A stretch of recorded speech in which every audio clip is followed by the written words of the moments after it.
नमस्कार। परीक्षा परिणाम का समय यानी कयामत का समय। जिसको देखिए वही मुंह लटकाए बैठा है।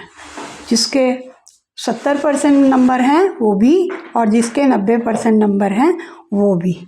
तो कारण क्या है? जिसके 90% मार्क्स हैं उससे पूछेंगे तो उसका कारण है कि उसको अपने 95-96% मार्क्स आने की उम्मीद थी, और जो 60% वाला बच्चा है वो सोच रहा है कि अगर मेरे 70% आ जाते मैं साइंस ले लेता हूँ, मैं ये कर लेता। तो उसका तो चलो मानते हैं कि उसका उदास होना एक कारण हो सकता है, पर जो बच्चे अच्छे नंबर लाए मतलब 75 एंड अबोव, तो वो एवरेज से ऊपर मार्क्स वाले बच्चों को तो दुखी होने की कोई बात ही नहीं है। बच्चे भी, उनके अभिभावक भी, सभी दुखी हैं। तो उनसे मुझे एक ही बात कहनी है कि देखिए, अगर आपके बच्चे को आपके मनपसंद विषय मिल रहे हैं उसी स्कूल में तो ठीक है, अन्यथा आप थोड़ा मेहनत करके इधर उधर ट्राई करें तो आपके मनपसंद विषय तो मिल ही जाएंगे बच्चे को आपके शहर में। तो आपको देखना है कि आपको कौन से विषयों का चुनाव करना है बच्चे के लिए और कौन सा नहीं।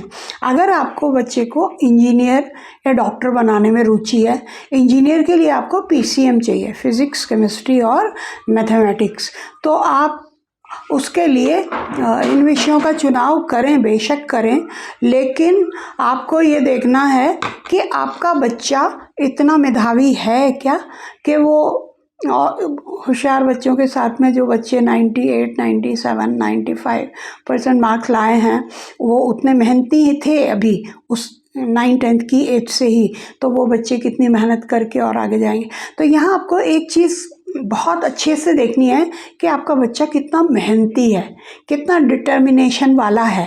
कभी कभी ऐसा होता है कि घर में कोई ऐसी परिस्थिति हो जाती है, कोई बड़े बुजुर्ग बीमार हो जाते हैं और कुछ हो जाता है, घर में पूरा अपसेट हो जाता है, उस कारण से कई बार बच्चों के नंबर कम आ जाते हैं।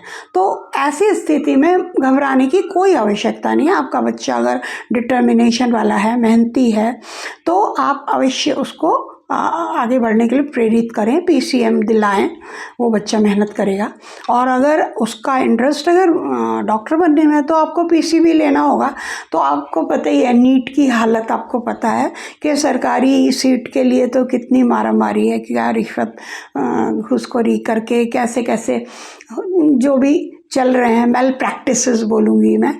तो अब आपको देखना है कि अगर आपके पास में उतने प्राइवेट कॉलेज में पढ़ाने लायक उतना आपने उसके लिए धन संचित करके रखा है तो आप बेशक उसको पीसीबी दिला के डॉक्टर बनाने की दिशा में आगे बढ़ाएं।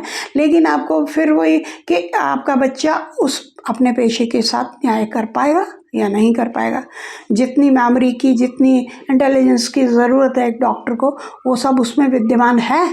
वरना धन कमाने के साधन तो और भी बहुत कुछ हैं, आप और दिशा में भी उसको कैरियर बनाने के लिए प्रेरित कर सकते हैं।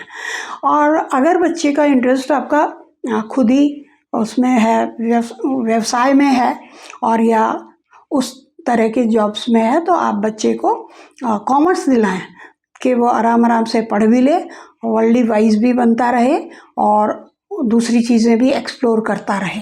तो कॉमर्स एक अच्छा विकल्प है। और इसमें भी दो तरह से होता है, एक तो विद मैथमेटिक्स और एक विदाउट मैथमेटिक्स। तो अगर बच्चे का मैथ्स वगैरह अच्छा है तब तो आप उसको मैथ्स ज़रूर दिलाएं, उससे उसकी और वैल्यू बढ़ जाती है। तो आपका कॉमर्स हो गया। और अगर बच्चे का एम है आईएएस बनने का तो आप उसको आर्ट साइड दिलाएं, आप उसको कला में भेजें, आर्ट्स में। तो क्योंकि जो यूपीएससी के एग्ज़ाम्स हैं उसमें वहाँ आर्ट्स में उसको ज़्यादा मदद मिलेगी, उन विषयों से यहाँ पे क्रैक करने में कंपटीशन को ज़्यादा आसानी होगी। तो ये बातें हैं। अब अगर आप बच्चे को पीसीएम दिला रहे हैं तो आपका बच्चे के लिए क्या क्या विकल्प हैं। इंजीनियर तो बन ही सकता है, अगर बच्चे का इंटरेस्ट है तो वो बीएससी कर सकता है। और ये जो आईआईटी जेईई के एग्ज़ाम के साथ में और भी एक विकल्प होता है कि बच्चा साइंटिस्ट बनने के लिए भी इसी कंपटीशन के मार्क्स के आधार पे सरकारी कॉलेजेस, जो बड़े बड़े रिसर्च इंस्टीट्यूट्स हैं, उनमें भी बच्चे को ये एडमिशन मिल जाती है और 4 साल में डिग्री कोर्स करा के और रिसर्च के लिए आगे बढ़ा दिया जाता है। फीस भी यहाँ पे बहुत नॉमिनल है, उल्टे स्कॉलरशिप भी मिलती है। तो अगर आपका बच्चा इसमें निकल सकता है तो ये भी एक करियर विकल्प है। बहुत सारे लोगों को ये सब बातें पता भी नहीं है, तो आप ज़रा से जागरूक बने। बच्चे को भी, बच्चे के हाथ में तो फ़ोन अब दे दीजिए, वो अपने आप एक्सप्लोर करेगा बहुत सारी चीज़ें और अपने करियर के लिए खुद भी डिसीज़न लेने में सक्षम हैं ये बच्चे। अब आप इन पे ज़्यादा छोड़िए। और अगर बच्चा कहता है मैं ह्यूमैनिटीज़ लेके पढ़ना चाहता हूँ, तो आप उसको इंसिस्ट ना करें कि तू पीसीएम ले, पीसीबी ले, ज़बरदस्ती ना कराएं, क्योंकि इनमें फिर आप खुद समझ लें बच्चा उतना मेहनती है नहीं। हर सब्जेक्ट में, फिज़िक्स में, केमिस्ट्री में, मैथ्स में, सब में ट्यूशन्स की ज़रूरत पड़ती है। आजकल स्कूल की पढ़ाई उतनी रिलायबल नहीं रह गई है जितनी कि हम लोगों के समय में थी कि स्कूल के अलावा तो कुछ होता ही नहीं था। आप जो कुछ भी आज हैं वो उन्हीं टीचर्स के पढ़ाए हुए हैं, अलग से आपको कोई कोचिंग नहीं मिली थी। तो आजकल वो ज़माना नहीं है, हर बच्चा हर चीज़ का ट्यूशन पढ़ता है। तो बच्चे सुबह से निकल के शाम तक एग्जॉस्ट होकर घर में घुस रहे हैं, तो आप देख लीजिए, आप है ना, खुद समझ लीजिए कि आप कितने बच्चा आपका कितना कर सकता है और आप कितना देख सकते हैं उसको, कितना बिजी। बच्चों पे भी तो तरस आ जाता है, सुबह के निकले बिना कुछ, मतलब खाना पीना वो घर का पौष्टिक खाना तो नहीं उनको टाइम पे मिलता। शाम को जब ट्यूशन पढ़ के घर में घुसते हैं बच्चे, तो ये सब बातें हैं। अब इस समय जो मैं अपने चारों तरफ मैंने बहुत सारे पेरेंट्स से पूछा रिज़ल्ट, तो सभी कुछ निराश वाली बात कर रहे हैं। और हाँ, कुछ बच्चे ज़रूर उन्होंने पहले ही मान लिया था कि हाँ हमारा ये सब्जेक्ट नहीं है अच्छा, तो हमारे इसमें नहीं होंगे। बाकी में बहुत अच्छे मार्क्स लेके वो बच्चे आगे बढ़ गए हैं।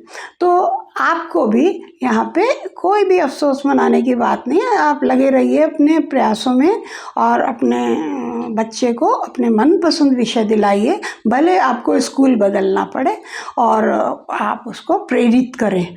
और ये कोई मंजिल नहीं है, ये तो जीवन का एक मोड़ आया है, उस पर आप सही दिशा में मुड़ जाइए अपने विवेक के अनुसार, और आप ज़रूर अपनी मंजिल तक पहुँचेंगे। बच्चा ज़रूर अपनी मंजिल तक पहुँचेगा और आप भी उसके साथ तब जश्न मनाएंगे। और तब तक चलते जाना है जब तक कि आपको आपके बच्चे की सही मंजिल नहीं मिलती। इसलिए आगे बढ़ें खुशी के साथ। धन्यवाद।